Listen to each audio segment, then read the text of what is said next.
our Fountas and Pinnell representatives here with us today. And again, thank you all for being here. I know this will give you some clarity and an opportunity to give some questions to our representatives. So I wanted to introduce them real quick, and I'm going to turn the program over in just a moment. We have Carla Westfall, who's the sales rep for Fountas and Pinnell. Some of you may remember meeting Carla at previous meetings, textbook adoption. And we're very pleased to have Dr. Pam Smith, who's traveled all the way from Florida to be with us today. So, without further ado, Dr. Smith, take it away. Thank you. Carla, you want to Good job. Well, thank you for having us today. And I do have to make one comment. Pam and I both noticed this. You guys are the happiest bunch of people to be here in the summer. Well, you spent 10 minutes talking about Yeah.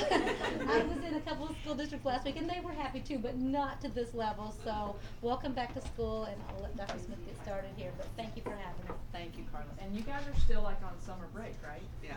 Yes. I know. Wow. That's why we're what is this That's called? Now it's all making sense, right? It's all making sense. Okay. Well, whatever the reason, I am just really happy about it, and I'm just really excited to be here with you. Hopefully you can deal with my southern accent for the next hour and a half. Enjoy it, laugh at it if you need to, try some of the words out, whatever you feel like you need to do.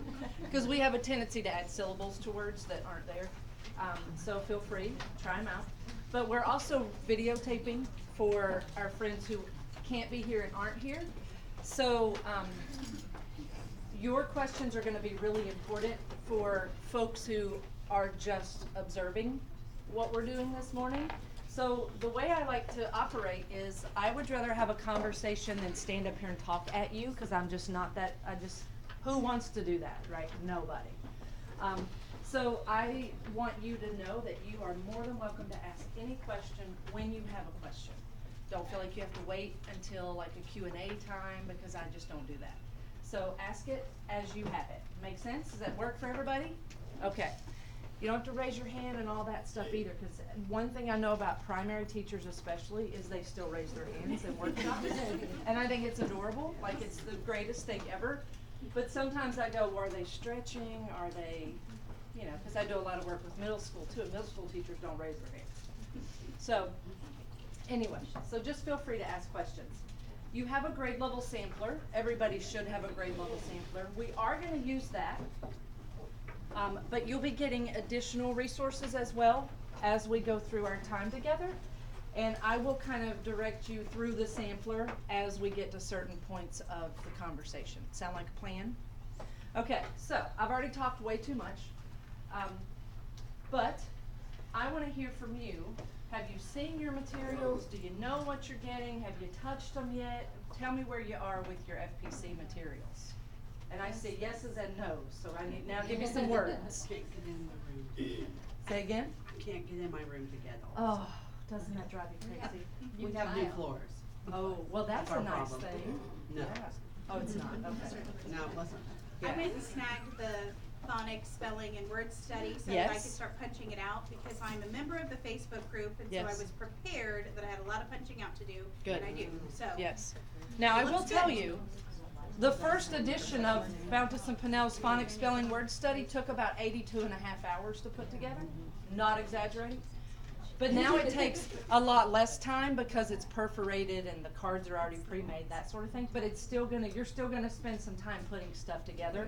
But I'm gonna give you a couple strategies today to help you make it more manageable, so you don't feel like you have to put 20 hours in right now putting it all together.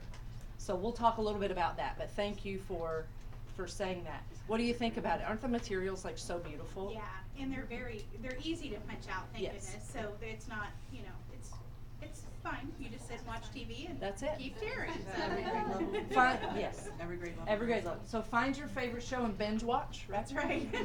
Right? So that, and the question was, is that every grade level? And the answer to that is yes. Okay, so when you get your phonics, since that came up, you're gonna have a box that looks like this, except only if you're first grade will it be green. You see the green? Matches the LLI colors, by the way. So kindergarten is orange, second grade's blue, third grade's red, fourth grade will be gold, fifth grade purple, that kind of thing. So you'll get two boxes. You'll get this box, which is really a very important box. And then 2 boxes or 3 boxes? Anyway, 3, I think. And you'll get two other cardboard boxes that have all your ready-made resources in there. And those are the ones that you're gonna punch out. So in this box, you have your lesson plans, sing a song of poetry book, that sort of thing. So we'll go through that more in just a little bit, okay? Fair enough? All right, what else do you know? What else have you seen of FPC materials? I have looked at the first 8-week plan. Nice. On the resource website. Don't you just want to high five whoever did that? Right? So all of you will leave today with that first 8 weeks already planned out of all of it. Like it's already done for your grade levels. So you will leave today with that 8-week instructional plan, but I still have to teach you how to plan because week 9 will follow. Right? And you will not have a nice little booklet that shows you what to teach in week 9. So you're gonna have to know how to pick up and plan going forward. So I wanna make sure I show you how to do that today. Okay? So we'll kind of wrap up with how do we plan across the week. Okay? What else do we know about FPC, or what else have we seen? There's videos online that kind of describe what's in the different. Yes. It's another thing that There are would be lots of nice. videos online, and they're in a few different places, right? Is everybody familiar with the Fountas and Pinnell website, where they have their resource library? If you're not a member of the Fountas and Pinnell community, you will want to become one, and it costs nothing but about 2 minutes of your time. FountasandPinnell.com, all spelled out, Fountas and Pinnell, and if you misspell it, it's okay, everybody does. Just look at one of your boxes, their name's everywhere, right? But "and" is spelled out. When you log onto that website, the top right corner, it'll say join our community. You wanna click on that, and then you wanna make sure that you join, and here's why. A lot of the resources are free to you, but if you're a member, it unlocks a lot of additional free materials. So there are white papers on there, there are webinars, there are videos, there's a resource library that has lots of great templates, like if you're observing a guided reading lesson, there's a template on there for that. So lots of really good information on there, so you will want to become part of the community. If you're a Facebooker, they have a very active Facebook group. And you can gather a lot of really good information, and you will find answers to a lot of questions that you may not have even thought to ask. So if you are on Facebook, I highly encourage you to join the Fountas and Pinnell group, okay? What else do we know about FPC? Anything else that we know? Now, your online resources that come with your context, and we'll talk about that as we go, will eventually, all of them will start including videos in there as well. Like a kindergarten teacher doing a shared reading, a kindergarten teacher doing a guided reading lesson, or if you teach 2nd grade, it'll be a 2nd grade classroom guided reading lesson, or shared reading, or read aloud, that sort of thing. So eventually, and most of those have already been filmed, they're just in the process of editing still. And as you might imagine, it takes a good bit of time. So that will eventually, you'll start seeing videos being populated into your online resources as well. So always stay connected with those online resources, because changes can be made in real time and you won't even know changes have been made. So you will want to tap into those, okay? Yes, ma'am. I'd raise my hand. She did. She raised her hand, but she really fought it. She's like, should I raise my hand or should I not raise my hand? Do you know if our schools have purchased the app so that we can do running records on our iPad? Carla might know that. has not been purchased at this time. There you go. Carla's the what has been bought and what hasn't been bought person. I'm the content person. Okay. Like, what does this look like in my classroom, and how do I put all this together, and that sort of thing. That's kind of what I do. So I organized like our boxes for kindergarten in my school, and I was a little mixed up, but got some clarification that it looks like we got everybody has everything for themselves except for the guided reading. Is Yes, that right? yes, guided reading Okay. is supposed to be shared up to 3 teachers. Yeah, in a and class. it actually, I was a little worried, and I commented on the Fountas and Pinnell community. I'm so bummed we didn't get our own, and everybody's like, oh, there's tons. Yeah, There's you do tons. not want your There's own. tons. Yeah. You don't even need your own Yeah. because there's so many. So Yeah. when I started looking at how many, there are tons of books. So Yes. there's plenty for 3 people. You to will share. not So- even want your own Yeah. guided reading collection, You wouldn't because have enough then to it's put gonna in be your a room. storage issue, Yeah. right? Yeah. You will not have enough room in your classroom for all of it if you've got your own guided reading, because it's a lot of materials. Yes, ma'am. I raised my No, it's okay if you do. So I would be way open to hearing how people store all of these, because there's like Oh, 14 yeah. boxes. Yeah. And that's, Yes. if you join the community, there's tons of ideas. A lot of people, like for those, the phonics, Yeah. they're buying those photo organizers. Right, I've seen a lot of those things on there, but I just Yeah. haven't seen like setups of the guided reading. Guided Just reading haven't books, they looked talk at it. baggies, and then you just number, they, like, the suggestion I saw was like an individual baggie for each set of Yeah, books. got those things. And then you just number them 1, 2, 3, 4, 5, 6, because I think, does the box say that on it? Like, The number labels come with it. Okay. Yes, but as far as your own system of numbering and baggies, the baggies don't come with them. Yeah. But the container that the guided reading collections are shipped in they're for storage. So And you they're literally, great, they're but amazing. What to do with them, Yes. and how to keep them in a more condensed. Like, Yes. we have them all laid out on a huge long table right now that we end up using, Yeah. so we've gotta find a different place. to Well, initially, the store this. plan for the guided reading collections, and the plan is for them to be shared. So for every 2 or 3 teachers, you just need one collection, right? So the second layer of that is for all of the collections to go into a shared book room. So a room in the building where you store all of the guided reading collections for any teacher to access any text level. Does that make sense? And so if you have and in a lot of places that leveled book room is a room off of the media center, but then in a lot of places it's an empty classroom, and then in a lot of places they don't have an empty room because people have closets for offices and things like that. And so then what they've had to do is all of kindergarten would be close to where kindergarten is and maybe close to first grade kind of thing. So I've seen them done in a lot of different ways, but the original intention of Fountas and Pinnell was for them to go into a leveled book room, and that leveled book room would house all of the guided reading collections. So that if I'm a 5th grade teacher and I have a kid reading below grade level and my grade level collection doesn't include that text level, then I can still go access it because it's all in a shared leveled book room. Does that make sense? Okay. I already have one of those. You do have one of those? Yeah, but everyone does. Okay. To capacity. Yes. So if your leveled book room is already at capacity, then I would go through and kind of take like a little, like I would almost do like an inventory, like what's more important to be in here? Our new guided reading collections or what's currently in here? You know what I'm saying? So I've seen it done in so many different ways, but the Facebook group is another place to get some really good ideas, and folks post pictures, like they just include lots of details and information. Okay? All right, so what I want to make sure, and I don't want to make any assumptions this morning, I want to make sure that you know what you have as far as materials, because it is a lot of materials, and I think you guys got everything except book clubs. Everything but book clubs at the Right?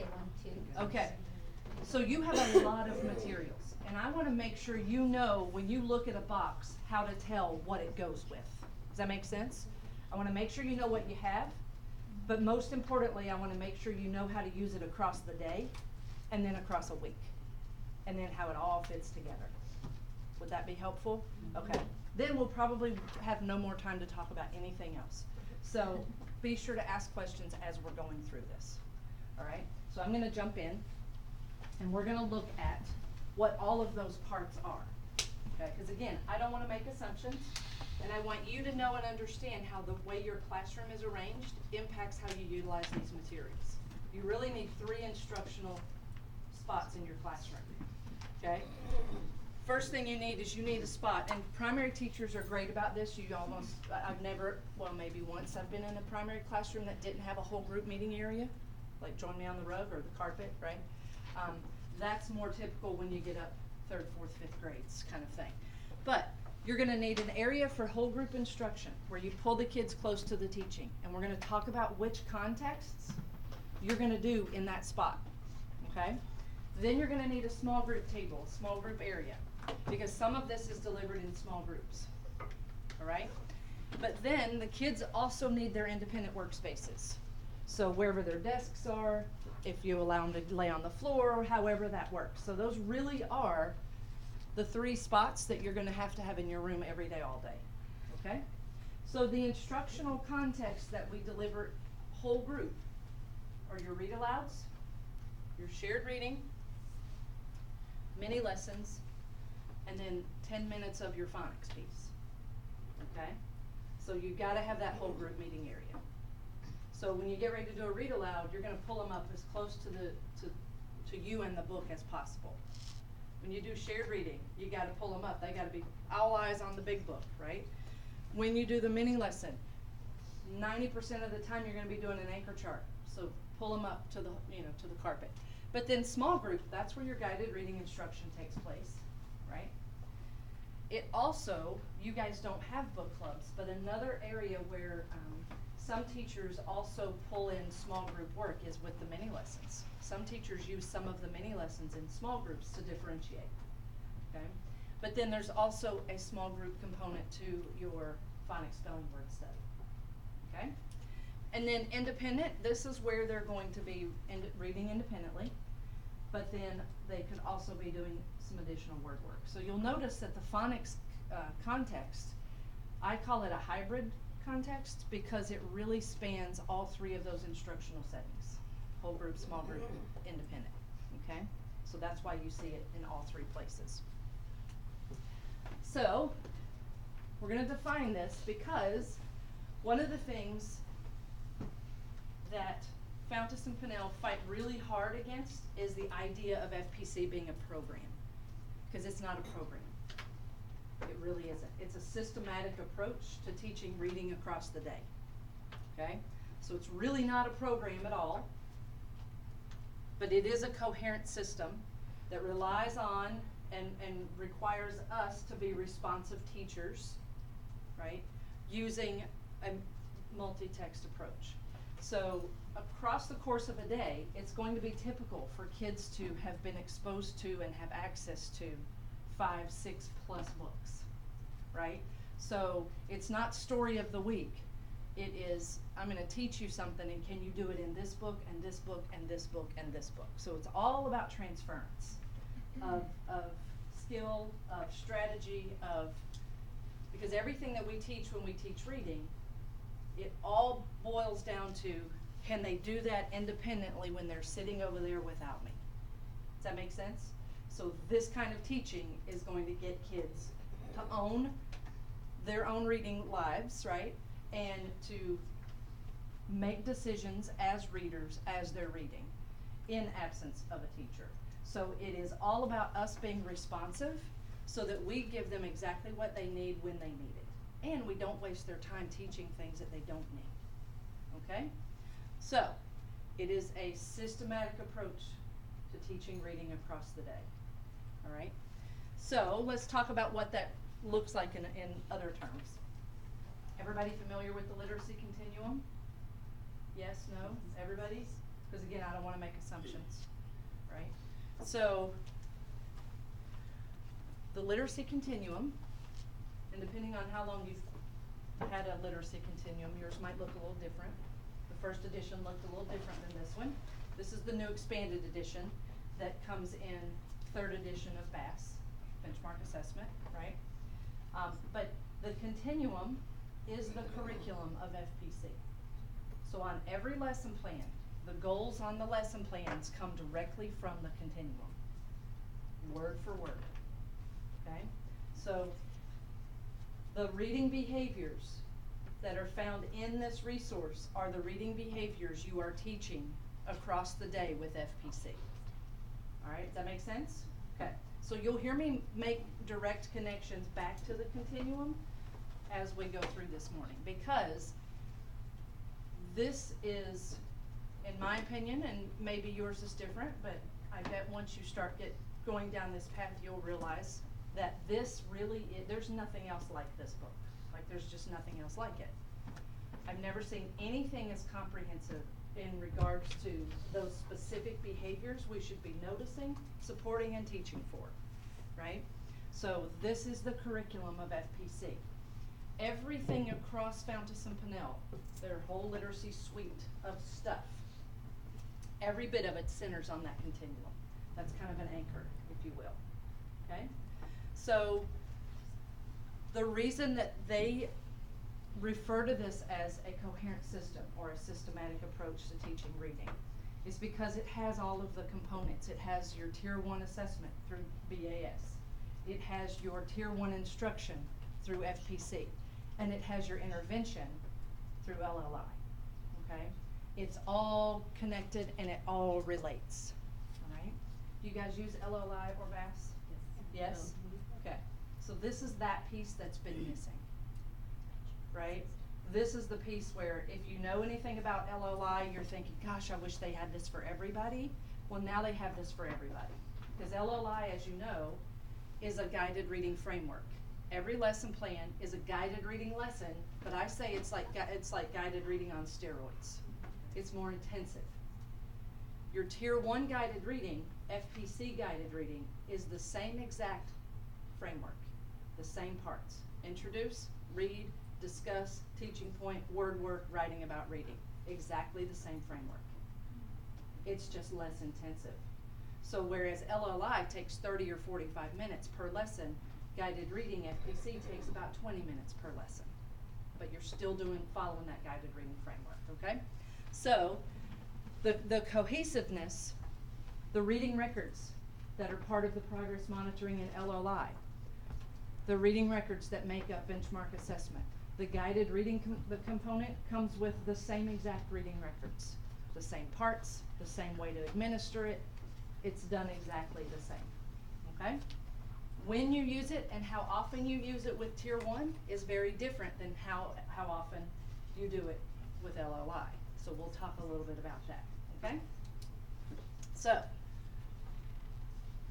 responsive teaching. This is what it feels like. So I'm going to walk you through it. And this is kind of daily, weekly, but also thinking about the year. The first step is administering your benchmark assessment. Your first step is finding out what they already know and can do as a reader. And we do that with benchmark assessment, right? So when we get our new crew of kiddos and we administer BAS and we end up with our class roster and we have our independent levels and our instructional levels, right? And then we figure out where we're going to place them for small group instruction. That placement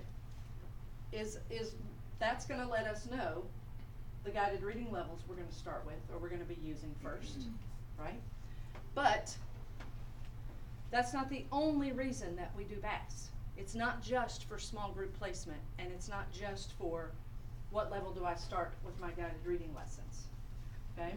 The continuum is going to be a resource that's going to help us across all of these contexts. So when we do shared reading, when we do read alouds, and so forth, and when we do phonics, spelling, and word study.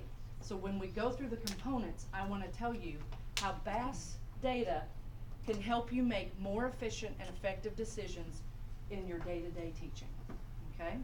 So I want to make sure that you understand the connection there, because it's way more than just the reading levels that we get, okay? That's just the starting point, okay? The next thing that we have to do once we have that information is we have to dig a little deeper now. Now that we have these reading records for everybody, now what? What does that tell me as a teacher about the kids I'm getting ready to serve, right? So the wheels, everybody familiar with the wheel? It's in the front of your literacy continuum. It's really everywhere. So think about BAS, think about the reading record, or LLI, the reading record. That comprehension conversation part, it's organized around 3 ways of thinking: within, beyond, and about the text, right? Well, that's the wheel, okay?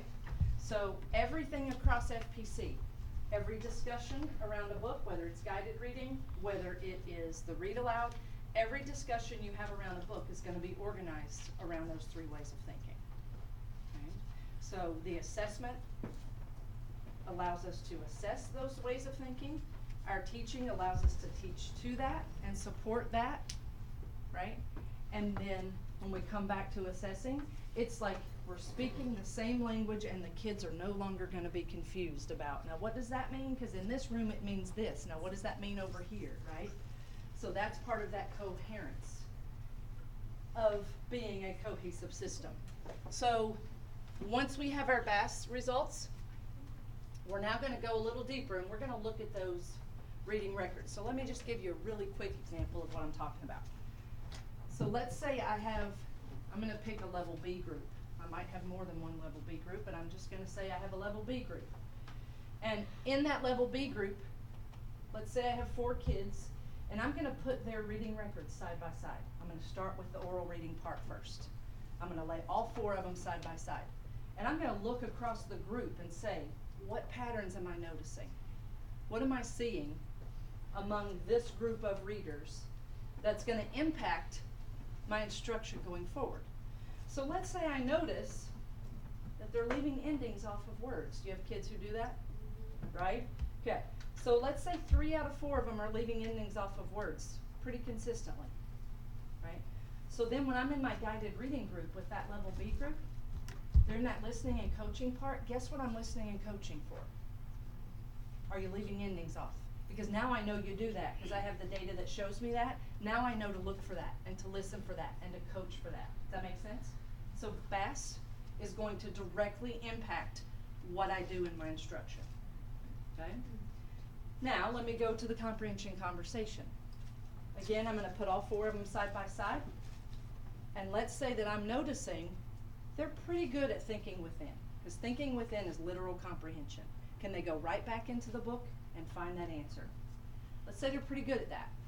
But when we get to that inferential comprehension, which is thinking beyond the text, they fall apart, right? So if I know this about this group, guess where I'm going to spend a lot of time around a discussion of a book? Thinking beyond the text. Does that make sense, everybody? So BAS is going to directly impact what you're doing in all of this instruction, okay? So I'm going to do that analysis, and then I know I have a level B group, but I also have a level A group, I have a level C group, I have a level E group.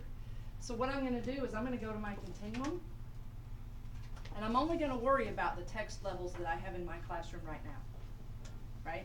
Right now. I'm just going to worry about that. I'm going to go to the guided reading section, and I'm going to go to a level B. Right? And when I go to level B, there's a paragraph at the very top. I call it the profile paragraph. That's the first thing I read.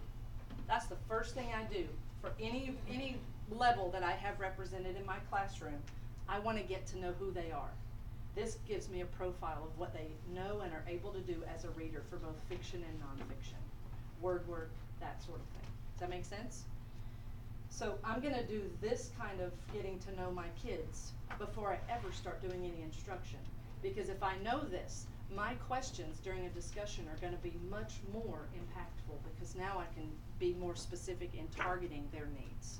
Does that make sense, everybody? So the continuum, even though you have the best materials out there and all the lesson plans are already written for you. You won't be writing a lesson plan. It's already done. But you will have points throughout your lesson plans where you have to make decisions. And I want you to know this resource is the resource that should always help you make decisions. Does that make sense? So you're still going to be using this across the day and across the week and across the year. Even though you have beautiful materials, you're still going to be making some decisions. Okay? And remember, if you have questions, stop me. All right. So once we've done this, once we know what our kids know and are able to do, now we're going to be better users of the materials. Does that make sense? The materials that you have, like I said, they're the best out there, but they will not teach kids how to read. The materials are only as good as the ink on the paper if you don't know how to use them effectively. Does that make sense? So that responsive teaching aspect that's embedded across everything Fountas and Pinnell is definitely a big part of FPC implementation. So you have the lesson plans are going to get you on a really good, strong path, no matter your skill level. So if you've never done a shared reading, let's say you've taught 5th grade forever and now you're teaching 2nd or 1st grade, and you've never done a shared reading, the materials are going to help you do it right, and you can do it well. Does that make sense? But there's still some decisions that you have to make. Okay? So you have to understand the analysis behind it in order to become a responsive teacher. Okay? And if you feel like I'm like preachy, sometimes I do get a little preachy, and I don't mean to like preach at you, but it's really more of I want you to understand the impact that this is gonna have on your classroom. Cause it's about to blow you away, I'm just telling you. And your kids are going to be so in love with the books. They're gonna love the books, especially the big books with shared reading. Because neither you nor they have ever seen those titles before, because they're all original. All of your guided reading titles are all original. They've never seen them before, right? Amazing stuff, okay? So you're gonna be a little bit excited if you're not already. All right, now, this diagram you have in your materials in several places, okay? But what I wanna share with you about this graphic representation. At the very top, and you probably can't see it, but at the very top, that first box is the interactive read aloud. Now, for so long in education, people get hung up on, and I've asked so many times, how do you teach reading? What do you do? Oh, I do guided reading. And I will say, and? Like, you can't just teach reading doing guided reading. That's just one part of teaching reading, right? Your kids are not gonna do what they need to do as readers if you only do guided reading, right? So, remember, it's a systematic approach. Guided reading is part of the system, but it's not the thing, okay? Fountas and Pinnell describe the interactive read aloud as the core to teaching reading. It is that thing that if you have to skip something every day, it cannot be your interactive read aloud. You have to do that every day. It doesn't matter what grade level you teach, whether it's kindergarten or 4th or 5th grade, you have to do your read aloud every day. Does that make sense? Okay. And I say every single day. If you miss a day or two, it's gonna be sad, but you get my point, right? Okay.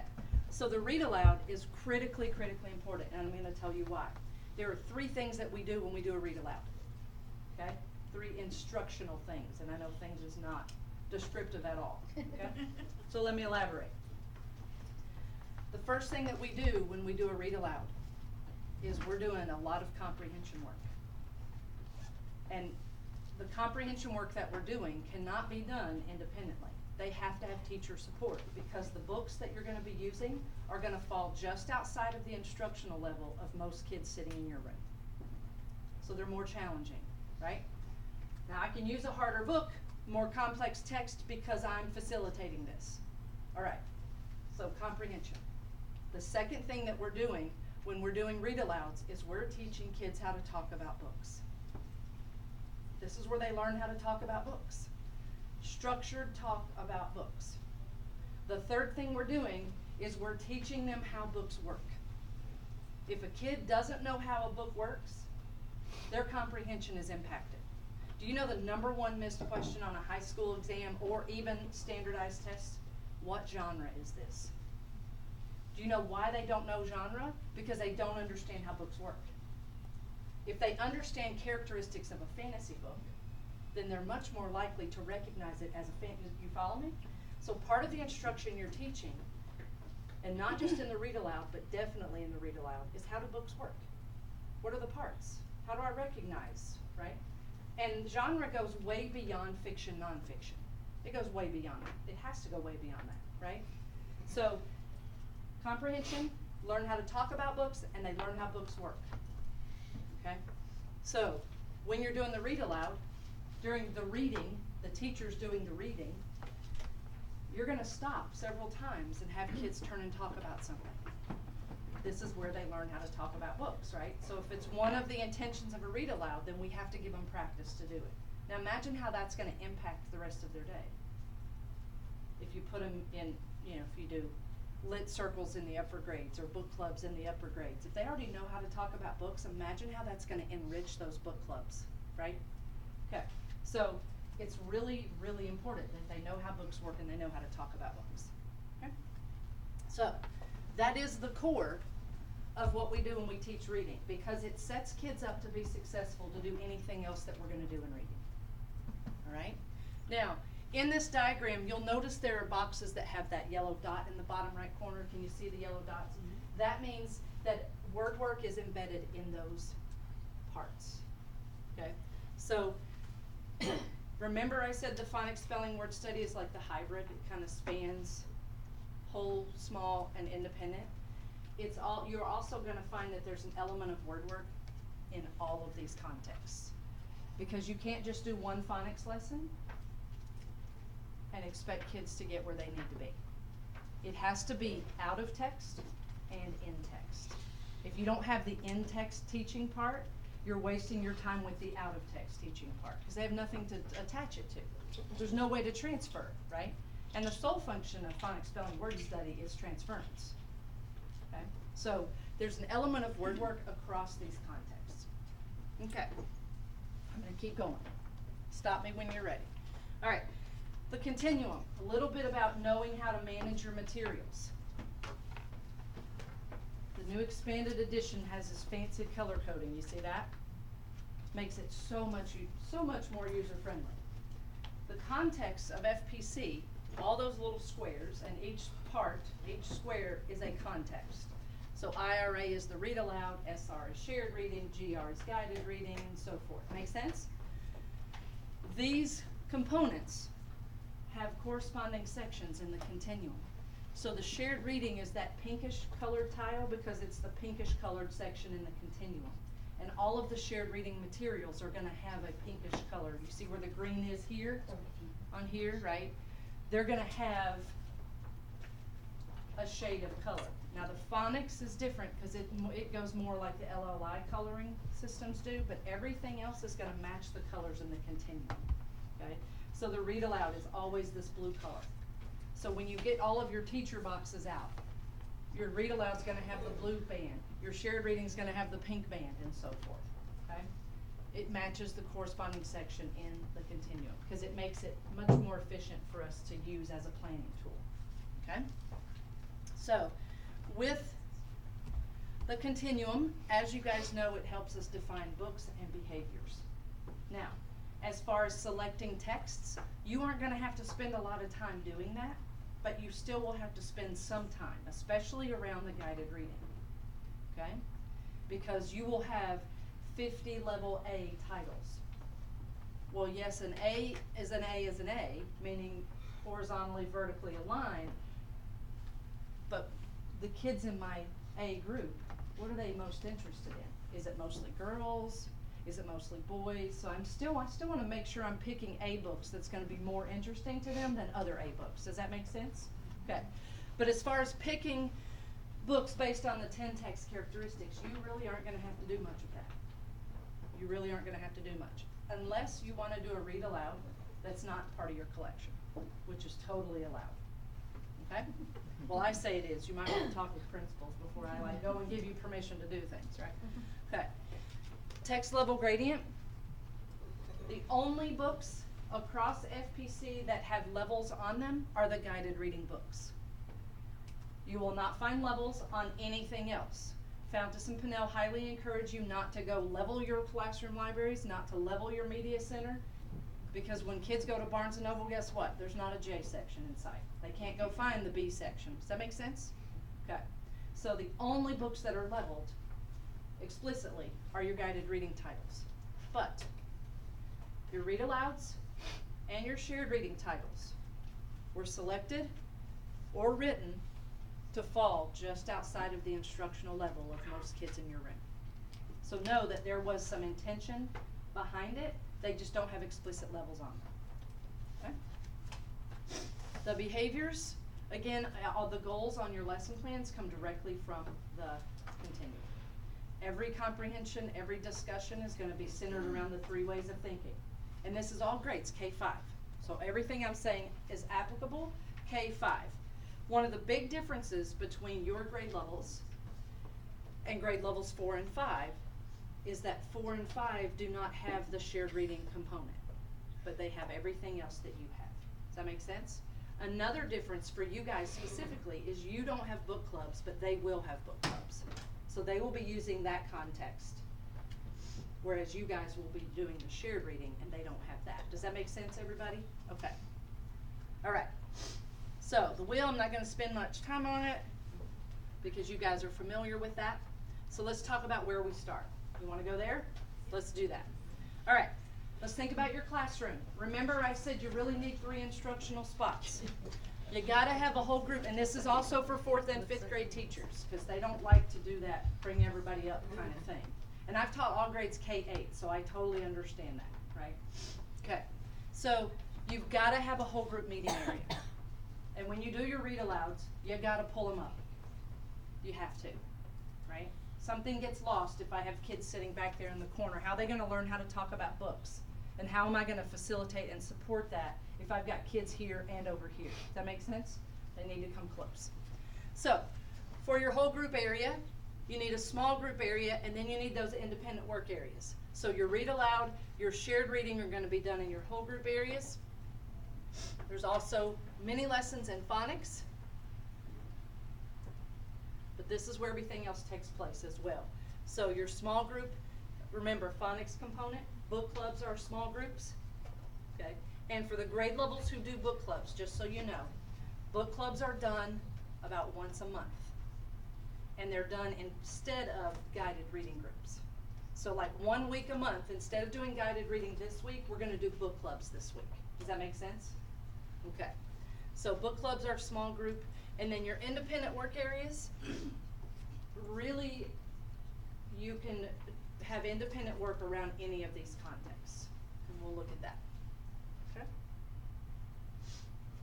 So be thinking about and be thoughtful about how your room is set up. The other thing I want to tell you is this, especially for primary grades.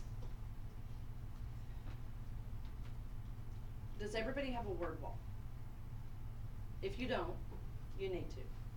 You have to. Okay? All right. When your kids come into your room that first day of school, there should be no words on your word wall.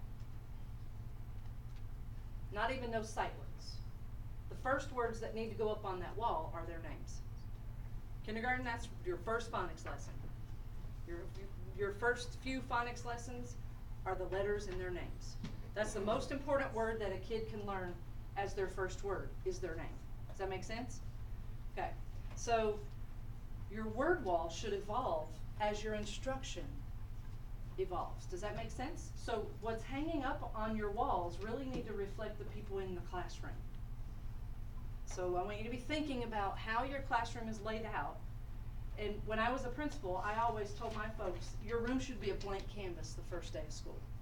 It should be a blank canvas. All those pre-made posters, kids never read them and they don't pay attention to them. We do it for us, right? So it really should be a blank canvas so that when I start my mini lessons, I have place for my anchor charts. Make sense? So as your instruction begins, that's when your walls start coming to life, if you will. Okay? All right. Classroom is very important, the way you set it up. Now you have this diagram in the sampler that I gave you in case you need to refer back to it, okay? All right, the other thing I want you to be thinking about is where are the books located in your classroom? And this is for all grades. K-5, where are the books located in your classrooms? Some classrooms, their classroom libraries like in a corner of the room or a section of their room. I say that the classroom library should be all around the room. There should be baskets of books. There should be books easily accessible no matter where I'm sitting in my classroom, if I'm a kid. In my whole group meeting area, I always had a basket of books. I had a basket labeled read alouds, and that's where any read aloud I did, that's where it lived. Does that make sense? I had a basket of mentor texts, and I would label it mentor text. Because here's the thing I want you to know. Your read aloud books are the mentor texts for your mini lessons. You will use those books for multiple purposes, okay? And that's all grades. So your interactive read aloud titles are mentor texts for your reading mini lessons. So you're gonna need them close by, right? So really think about book placement around your room. The other thing I want you to be thinking about is readers' notebooks, because every one of these contexts include opportunities for kids to respond to the text. And sometimes that's done through writing about reading. They need a place where they're doing this writing about reading, because that can become part of your assessment system. Does that make sense? So be thinking about readers' notebooks, where do they live, where do they, what's that gonna look like, where are the books in my classroom? I always tell folks that your classroom, think about when you walk into a bookstore. What do you notice when you walk into a bookstore? Besides like 100,000 shelves of books, right? But how do they place the books? How do they market those books? How do they sell those books to us? Does that make sense? So your classroom library should sell books to kids. So think about that. Book placement in your room is critically important. We want kids to fall in love with reading, right? By the first day, at the end of the first or second day of kindergarten, we want them to love reading, and we want them to love reading when they show up to first.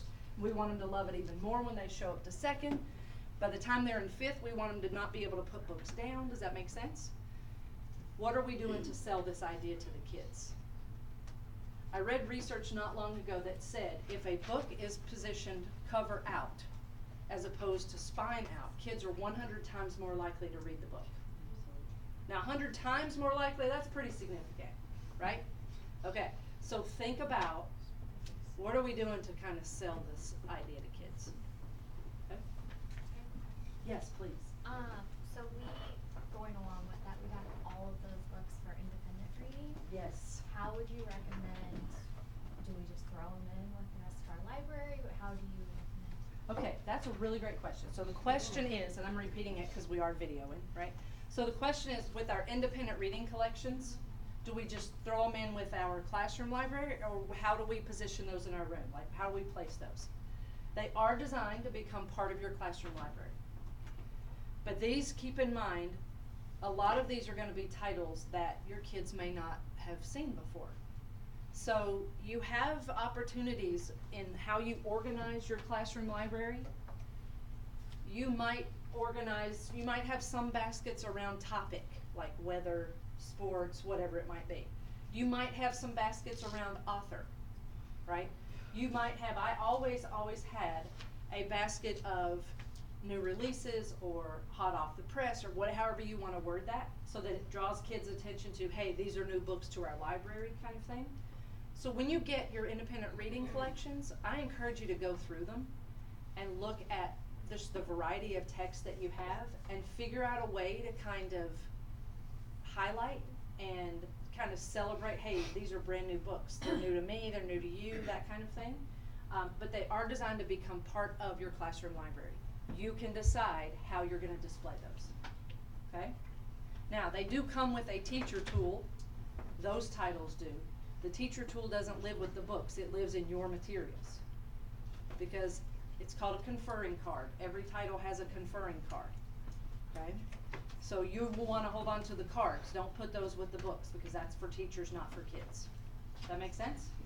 But yeah, you're going to want to think of a really cool way to kind of highlight some of that, okay?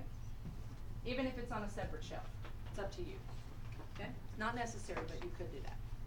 All right, so be thinking about how do I display books and how do we use that reader's notebook as a tool for documenting our work across a book, our thinking across a book, but also for being part of my assessment system, okay? All right, now if you will, turn to pages 8 and 9 in your sampler. Open up your sampler to pages 8 and 9. And what you're going to see there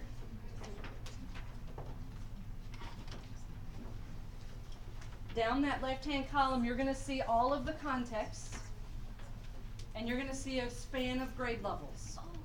Does everybody see that? Find your grade level, which you probably already did that, because that's what we do as teachers, right? And for each of the contexts, it's going to tell you how many titles you're getting and the other parts of that context. So one of the things I want you to notice are the span of text levels included in your grade level guided reading collection. Now, I have a 4th grade sampler. So if I look at 4th grade guided reading, 4th grade guided reading collection spans levels N to V. Okay? Every grade level has a different range of text levels, but there is overlap from one grade to the next. The overlap is in level only, not titles. Is everybody clear on that? Okay? So for example, kindergarten. What levels do you have in your guided reading collections? A to G is in the kindergarten. Okay? Okay, say again. Should be one more level. I think it is go to H. I was like, Okay, oh, so 6 A to copies. H is kindergarten. First grade, what do you have? A to M. Okay? Second grade, what do you have? E to P. Now here's what I want you to know. If you think of the text level gradient, you know that there are grade levels associated to ranges of text levels, right? The guided reading collections are going to go outside of that range on the text gradient. Okay? Here's the reason. Second grade. You have a kid reading on a high level such as a level P. It's hard to find appropriate text on those higher levels for our young readers. So what they've accounted for in these guided reading collections is that you will have levels of text for any level that you could possibly have in your grade level. And it's also another reason they want you to put it into like a leveled book room, is so that if you don't have that in your collection, you can go get it from somebody else's collection. Does that make sense? So the level P texts that come with the second grade collection are going to be appropriate for a second grade student, which is super exciting, right? Okay, so the levels are there, and it'll tell you. So if you have guided reading, let's think about this. If you have guided reading text from level A, and 5th grade ends at level Z. Okay, so if you have the guided reading collections for kindergarten through 5th grade, then in a leveled book room, you have levels A to Z in that room. Now, this is the other thing I want you to know about that. For most text levels, you guys will have 50 titles at every text level. 50 A's, 50 B's, 50 C's, 50 D's, and so forth. Does that make sense? You will have so many resources. If you run out of a certain level, then we've got to step back and go, okay, then something's not working right, because this kid should never have been able to go through 50 B books. They should have already been at a level D. You know what I'm saying? Okay, so you should not run out of books, of levels. You should absolutely not run out of them, okay? You will have a lot of books. You do have a lot of books, because they're already there, okay? But this chart is really helpful to let you know, now how many shared reading titles do I have? Well, that varies by grade level. So if I'm a kindergarten teacher or a first grade teacher, I have 65 shared reading titles. But if I'm a second grade teacher, I have 30. Does that make sense? And if I'm a third grade teacher, I have 10, right? And it's because of the nature of shared reading that those numbers differ than your read alouds.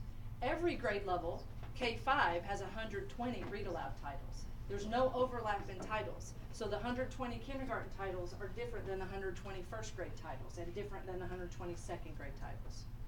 Okay? All right. That will be helpful for you to know. All right. Now, turn the page to page 10. And on page 10, you have a graphic that looks like the one on the left side of the screen up here. Now, this graphic is important for two reasons. Number one, for you to keep things in perspective, right? It's not meant to show you the order in which you do this instruction. So you don't have to start with the read aloud and then do a shared reading. It's not meant to show that. What it's meant to show are the time frames around each of these practices. So for example, a read aloud. At your grades, how long is a read aloud?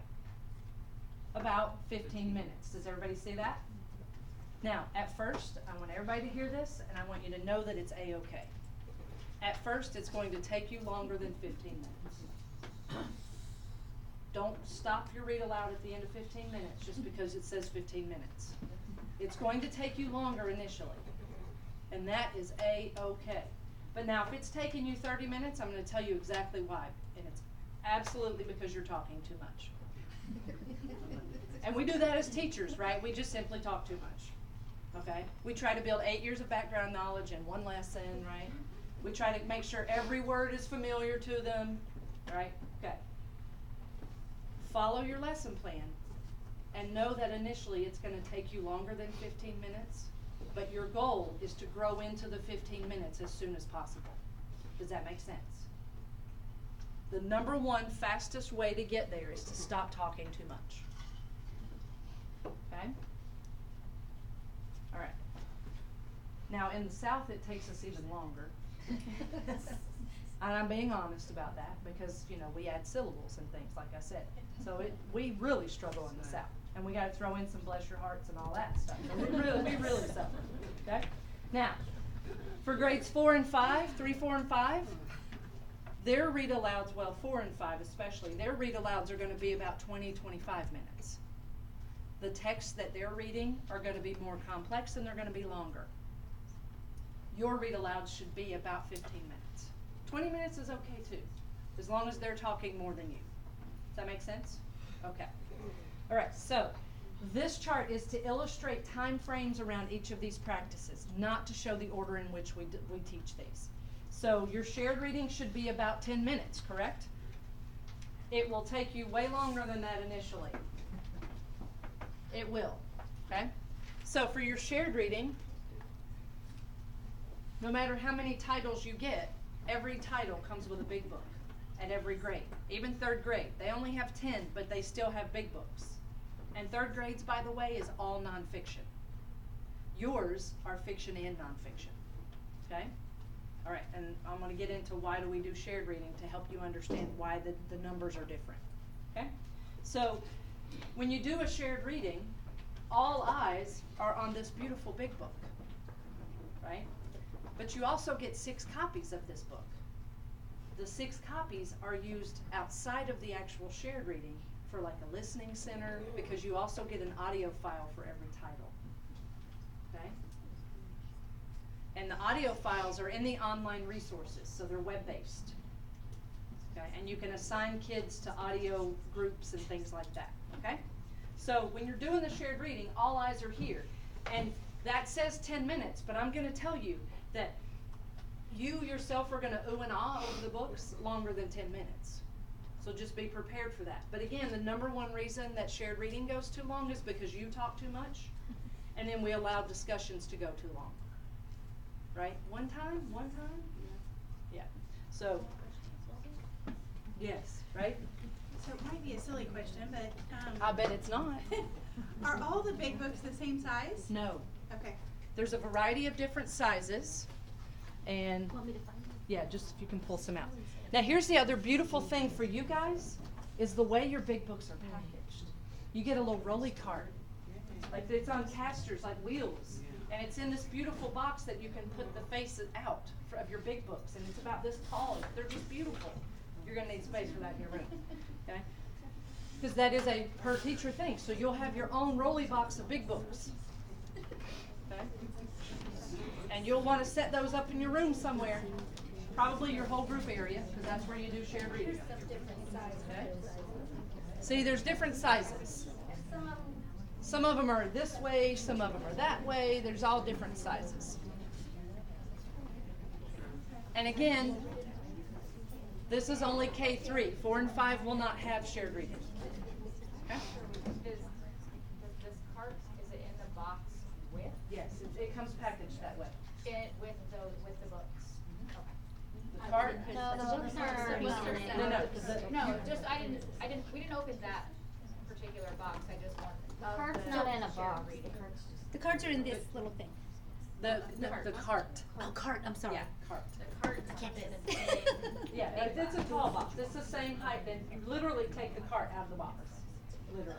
Okay, so it's the same size as the cart. So you have that. Okay. And then, is that a shared reading box over there, or is that This the is guide? interactive read aloud. The read aloud. Okay. So here's the shared. Yeah, oh, I'm sorry. The other part of shared reading is your teacher box. Now, what do I call teacher box? It's the one with the handle. That's what I call teacher box, right? You want to find this, because this is where your lesson plans live. Okay? This is where your lesson plans live. But you also have some very important information in here that you will ignore because you'll wanna go straight to the lesson plans. So I'm gonna give you a plug right now, do not ignore the front matter, especially your collection guide. Every one of these, your read aloud, your guided reading, your shared reading, come with this teacher box. In the front of that teacher box is your collection guide for each context. The inside front cover is your access code for your online resources. You don't want to lose that. If you throw this, and we've had people throw these away. They take the front matter out because they see the lesson plans and they toss this back in the box. And then it's like an act of Congress to get you new codes. So you will want to find your collection guides for each of your contexts because that's how you register each context for your online resources. You can use one code for 3 teachers. Yes. Which is. And if you're sharing this, right, so if everybody doesn't have their own shared reading, Well, they do, but it was easier. okay. So, but, building principal, if you have a coach in the building, they might want to use one of the codes. You see what I'm saying? So for each code, you can use it up to 3 times. Just make sure each context that you register, use the same username and password. Because if you use the same username and password, it'll all show up together when you only log in once to access any of them. So don't use a different username and password with these. Okay? Most people use their school email and whatever password they want to use. But please don't throw away your collection guides. They're in the front of the teacher box. Teacher box is the one with the handle, and this is every grade K-5. It's organized the same way. Okay? And again, you'll get distracted by the lesson plans, I promise. All right. So page 10 kind of gives you time frames for these practices. Now there's something else. K1 and 2, your phonics spelling word study. You have 10-minute whole group lesson, followed by about 20 minutes of small group or independent practice. Now, that additional time outside of your whole group can be structured in a variety of ways. Some people put it in centers. Some people have them do it immediately after the lesson. You get to decide that. Okay? So again, you'll have to make decisions. 4th and 5th grade. Well, starting at grade 3, there's a heavier emphasis on vocabulary. So their word study systems have a much heavier emphasis on vocabulary than on phonics, for obvious reasons. Make sense? Yours is going to be leaning heavier toward early literacy concepts. Theirs are going to be leaning more toward the more complex word work, word solving, vocabulary, spelling as a part of every grade, that sort of thing. Okay? So at grades 4 and 5, it's going to be about 30 minutes across the day of word work. Yours, it's going to be 20 to 30 minutes across the day, plus all the word work you're doing in all the other areas. Does that make sense? Now, grammar? Yeah. Like nouns, verbs, adjectives, commas, blah, Okay. all that good stuff. So the question is, what about grammar? All right. So some of that is going to be explicit, right, in your word study and across FPC. In your continuum, in the appendix, it's all grammar, mechanics.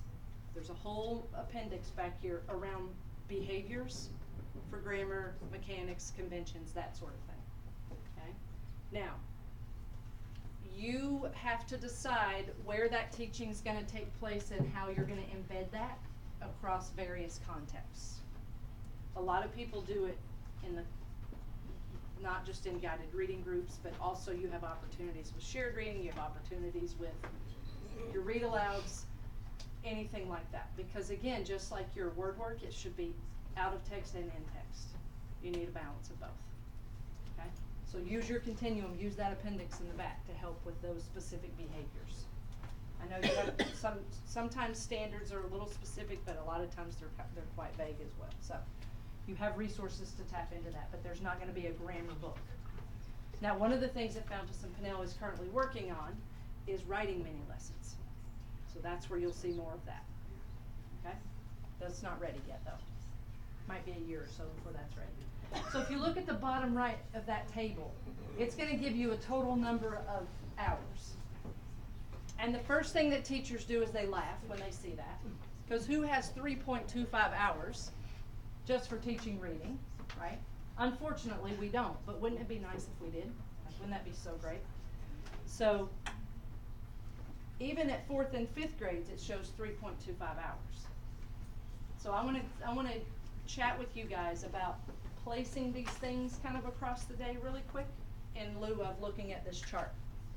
So, when I was a principal, we did all of these instructional pieces. We just didn't have all these fabulous materials, right? So what we did, and it worked beautifully for us, most elementary schools across the nation are structured where they have a block of time for ELA, for reading, for, call it your literacy block, call it your reading block, whatever you call it, right? In most places, you don't have enough time in that block to fit everything, right? How much time do you have in your block? 90. Okay, you don't have enough time to do all of this in that block, okay? So here's what I encourage you to think about. We took read aloud and shared reading in our primary grades and read aloud and word work in our intermediate grades, and we made those bookends to our day. We started the day with one, we ended the day with the other. Okay? Everything else we did in our block of time. Does that make sense, everybody? So our first 15-20 minutes of the day was our read aloud or shared reading, whichever in your primary, or read aloud or word work in your intermediate.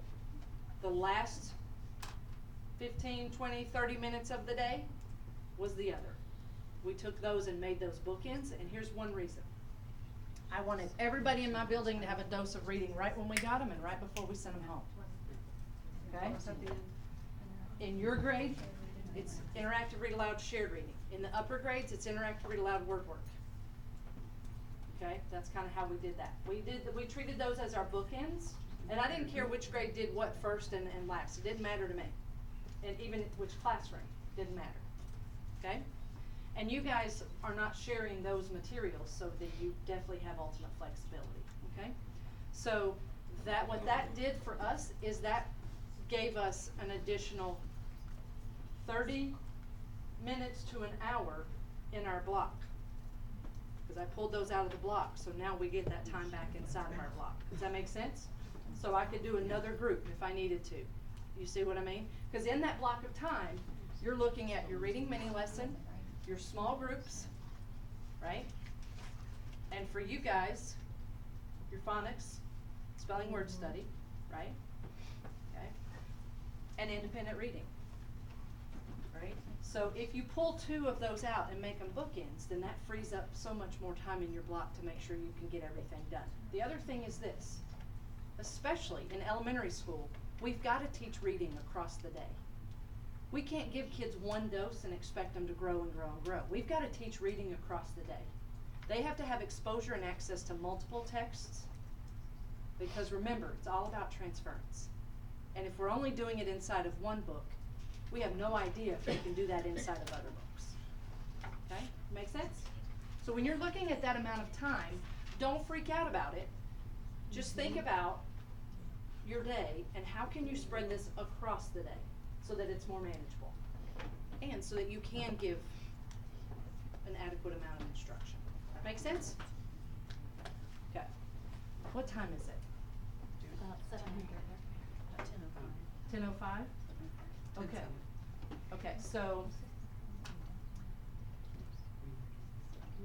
I'm really bad, like I just keep talking and forget y'all might need a break. Like you might need to stand up for a minute, you know? You guys okay if I just keep going because it's already after 10? Are y'all good with that? Okay. They have to leave at 10:30. Yes, so I want to make sure that we get to other stuff. All right, so I want to put this table in context for you so you know how to use that, right? Okay. This chart, everybody will have access to this chart in your online resources. This one? That, yeah, there was one that was similar, but it had like, Yeah. not that one. It's in your online resources. Under, You know which, It is in any context, it's in your general resources, okay? Because I want to teach you how to use that chart. Because that's what matters, okay? All right. So here's what it really looks like. This is what it looks like. that's the one that I found. That's the one I found. Okay, this is the At one, time. you're going to need this. This is the one you'll want to use. All right. We are going to give you the first 8 weeks of instruction already planned out. But I want you to know this. Just because it's in that book and it's in print doesn't mean it's set in stone. Okay? Does not mean that. And remember, even if you follow that to the letter, you got to start planning on your own in week 9. So I want to show you how this feels and the thinking behind this. First and foremost, you want to plan one context at a time across the week. You don't plan all of Monday first and then all of Tuesday. You plan all of your read alouds, then all of your shared readings. You see how that's different? So at all grade levels, K-5, you want to plan by context across the week, not by day across the week. Okay?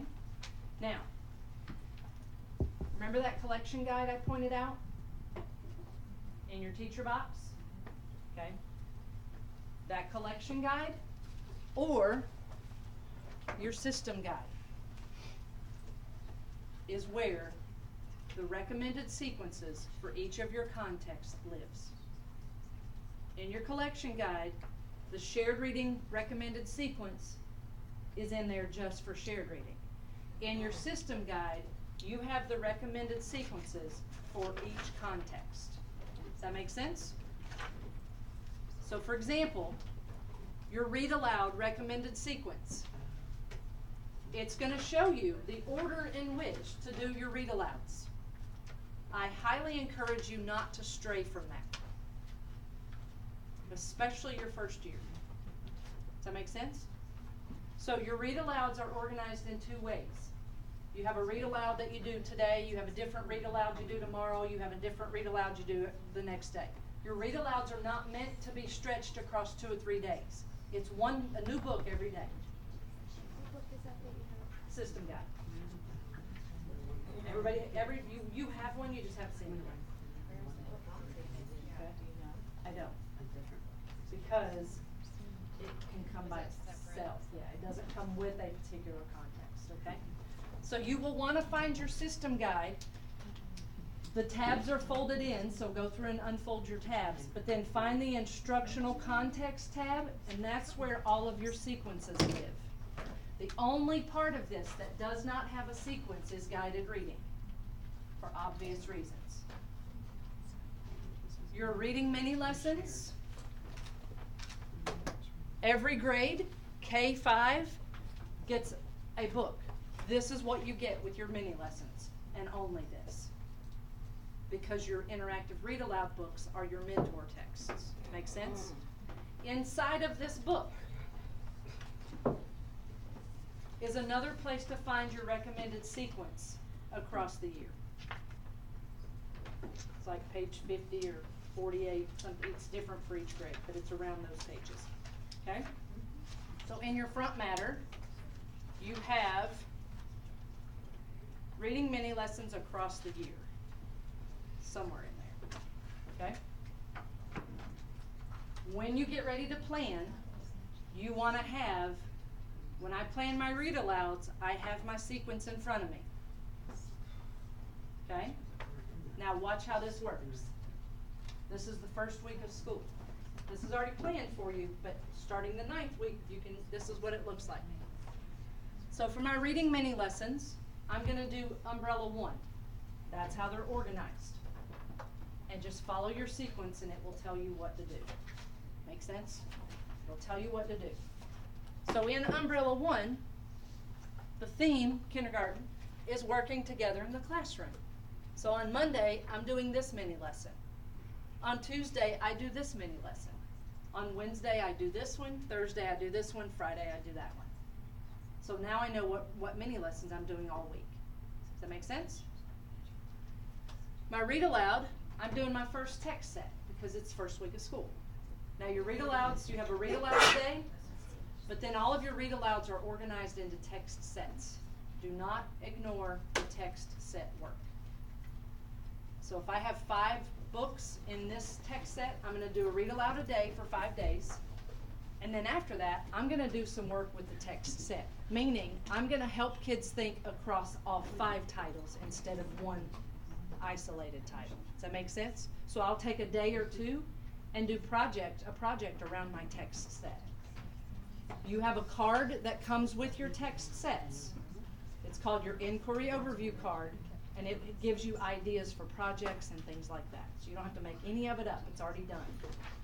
So with my read alouds, I'm doing this book on Monday, this book on Tuesday, this book on Wednesday, Thursday, and Friday.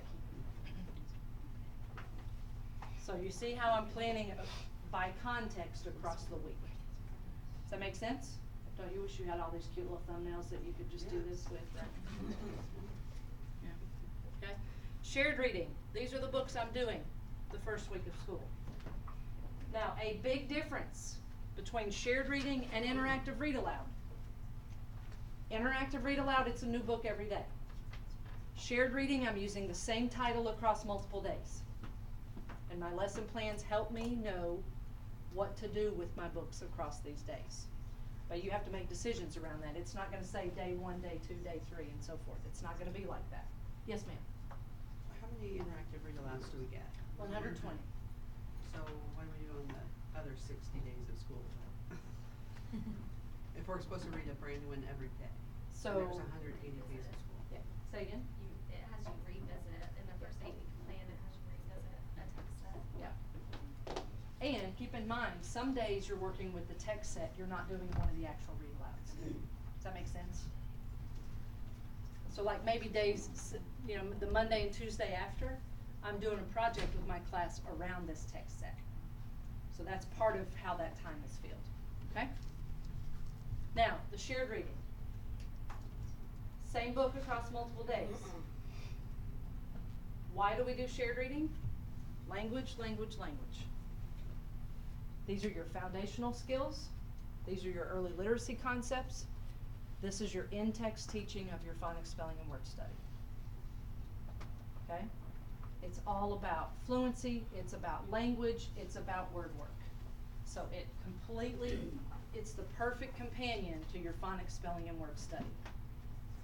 Okay? Is there an example, like this example somewhere on the website to look at? This? Yes. No. I created that. But I don't mind sharing it with you.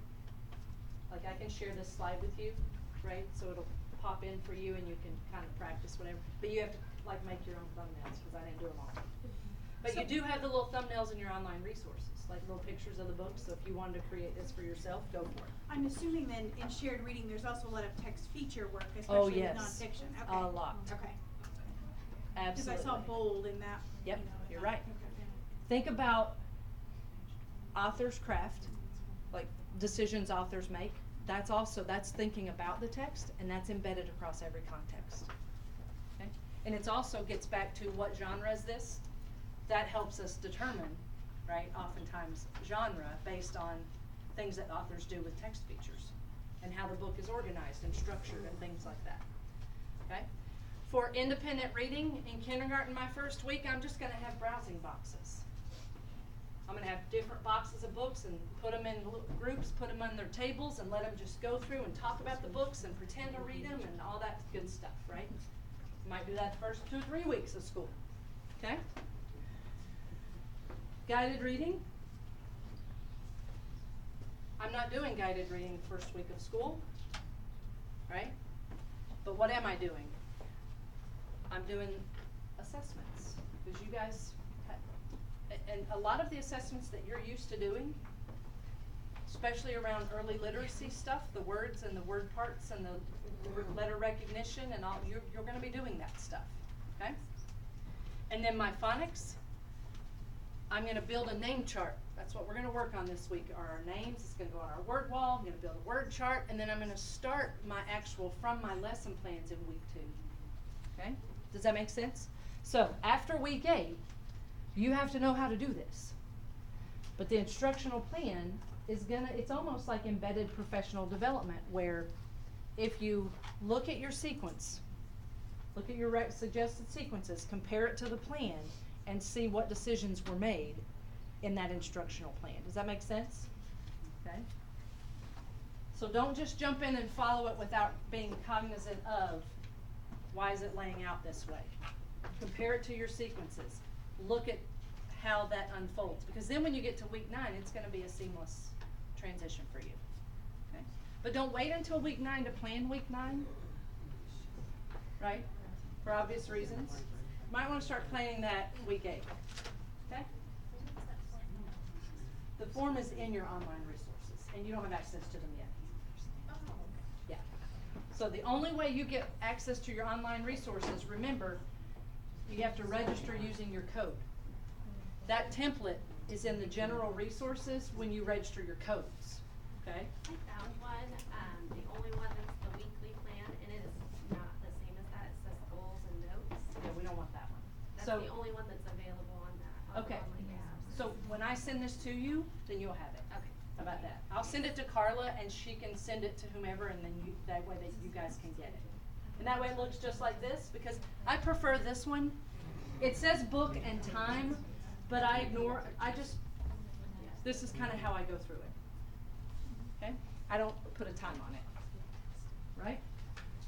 But that would be very helpful, right, to have that so you can kind of practice and go through and that sort of thing. I'll make sure that you have the template. Okay? Right.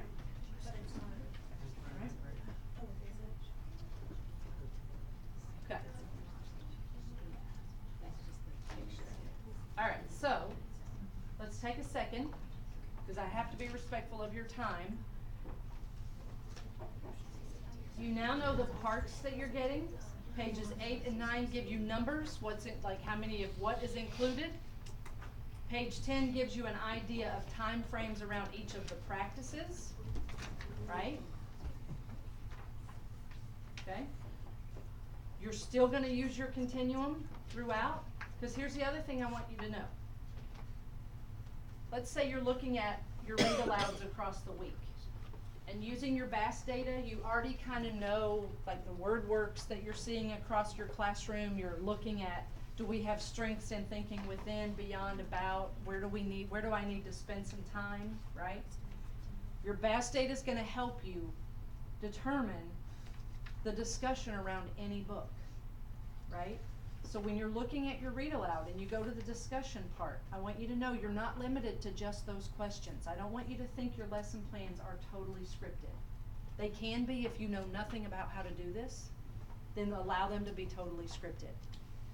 But I want you instead to look at them as, this is my launching point. Now I have to make decisions here, here, and here. Do I need to include additional questions that are not on the lesson plan? A resource for getting additional questions around the thinking within, beyond, and about for any context is your prompting guide that comes with LLI. Prompting guide 2, the wheel, every section of the wheel has a corresponding tab in prompting guide 2. And some of them are even organized fiction and nonfiction. So you can go in there and pull out additional questions, put it on a sticky note, plop it right on your lesson plan. If you know you need to target more thinking beyond, and again, this is every grade level, K-5. So if you need to target more of one kind of thinking than the other, then you have permission to do that, all right? A couple of things I want you to be cognizant of. Don't talk too much. The places where teachers typically talk too much is the introduction. We give way too much away in the introduction, in everything, guided reading included. So don't talk too much. Remember, when you're doing a read aloud, think about a really engaging book talk, right?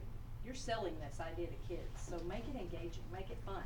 Vary your introductions.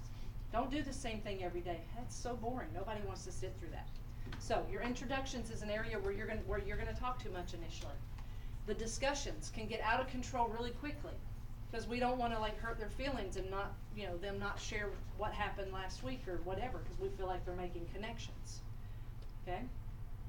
but don't be afraid to cut them off when it's not contributing. Does that make sense? You determine the pacing of all of this, not your kids. All right? Your read alouds. Read the book before you do the read aloud. Shared reading. Read the book before you do the shared reading. Guided reading. Read the book first. But with your read aloud, go to the reading section and it will tell you after page 4, stop and have kids turn and talk about this. I want you to take that question and put it on a sticky note and put it on page 4 and keep it there. Page 7, put it on a sticky note, put it on page 7 so you're not looking at the lesson plan, but yet you have it right here in the book. That's going to help you make your read alouds more efficient. So do your pre-work to get ready for them. It's more than just putting the picture on your template. It really is reading the book and going through and marking your pages so that you're ready for. And you don't forget to have them stop and turn and talk when they're supposed to. Does that make sense? You have permission to have them turn and talk about something other than what's written there. Okay? The discussion. It's organized around the 3 ways of thinking. You have permission to include or omit questions. Okay? The main thing about this is have so much fun with it, because this is the most beautiful collection of reading materials I have ever seen. You're going to fall in love with the books. Just be prepared for that. You're going to get your big books and sit in the middle of the floor, and you're going to have big books all around you. Fall right into them. That's the best thing to do with them. The shared reading and the guided reading are original titles. You will not find them anywhere else. In your sampler, K through 3. Inside front cover, you have shared reading books. Inside back cover, you have a couple of your guided reading books. For 4th and 5th grade, they have guided reading books inside front and back. All of your collections are fiction and nonfiction.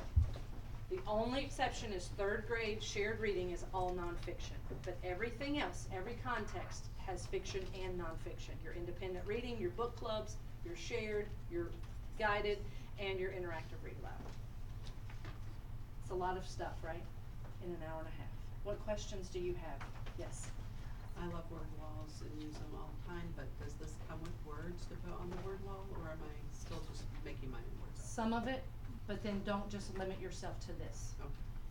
Remember your read alouds. Remember your shared reading, right? Pull in some of those words. Anything that you have spent time teaching around is fair game for your word wall. Yes, but again, you're gonna have some teacher decision making to do that. Okay. What other questions can I answer? Yes, ma'am. Sing a song of poetry. Yes, sing a song of poetry is awesome. I But know what do I that do with it? In that first 8-week plan, it gives you some of those titles. Is there like a list of what like phonics skill is that listed? What phonics skill goes best with what poem? Great question. So on the bottom of every poem, right at the very bottom, it's going to tell you what you can use this poem for. Like this poem will help you to do this. Does that make sense? So on the bottom of the poem. The other thing about these poems, feel free to use one of them, 2 of them, 8 of them, 12 of them to do shared readings with. Write them on chart paper, blow them up as a poster, and do shared reading with a poem instead of a book. Does that make sense? Okay? The other thing that, the other reason that this is included is because some teachers like to do a separate poetry unit. And it gives you a collection of poems if you want to do a separate poetry unit that directly ties back into your word work. Because remember, word work is really powerful out of text and in text, right? So you could also use them that way. Okay? Now you have another book in your phonics spelling word study called the Comprehensive Phonics Spelling Word Study Guide. You're probably never going to look at that. I'm just being honest. You will totally ignore this the first year and probably the second, because you already have your lesson plans and your materials. But where this is really good, administrators, is 4th and 5th will not have theirs the first week or first month of school, right? But what this does is it defines for me the word work behaviors I should do early in the year as a 4th grade teacher, as a 5th grade teacher. So it's a great resource for us getting started in absence of our materials. Does that make sense? And is it online? This is not. But they come in every phonics system, so you might go get them out of the kindergarten first, second. Yeah, because you guys aren't gonna be using this, I can tell you right now. You're just not. Okay? Okay? What other questions can I answer for you? Has this been helpful? Have I given you enough information, too much information? You feel like you now know a little bit better how to get started? The first thing you're gonna do is get your materials out and organized, but just start reading the books. Then your 8-week instructional plan sets you up for the first 2 months of school. This will help you beyond that, okay? The biggest thing is just know that your schedule will change. You're gonna try it one way and then you're gonna be like, no, I don't wanna do it like this, doesn't feel right. And that should be okay. So the first year, you're really kind of like working out logistics, like how does this best fit across the day? Does it feel right in my schedule? That kind of thing. So just give yourself permission to grow into all of this and don't expect to do all of it really, really well right away. Fair enough? And remember, just have fun around the books because you're gonna fall in love with them. They're fantastic. So Carla has the 8-week instructional plans. We're gonna make sure and they're by grade level, obviously. So make sure you get the right grade level, okay? That would be important, otherwise it's of no use to you at all, okay? And then I'm gonna hang around for a few minutes if you have additional questions. Make sure that if you have a friend that's not here and you want to take them one of these, that you grab a couple. And then also, please know we're here to support you. This was a real quick overview of things to help you get started. But if you have questions, concerns, please don't hesitate to reach out to me, but also use that Fountas and Pinnell website. There's so much information in there. A lot of times that's where I go and look for answers too when I can't connect with the content specialist right away. But we appreciate you, we appreciate everything you do for our kids, and we want to be here to support you. Hope you have a great year. So come on over here on your way out and we'll give you your grade level samplers, if that's okay? Thank you guys so much. Do you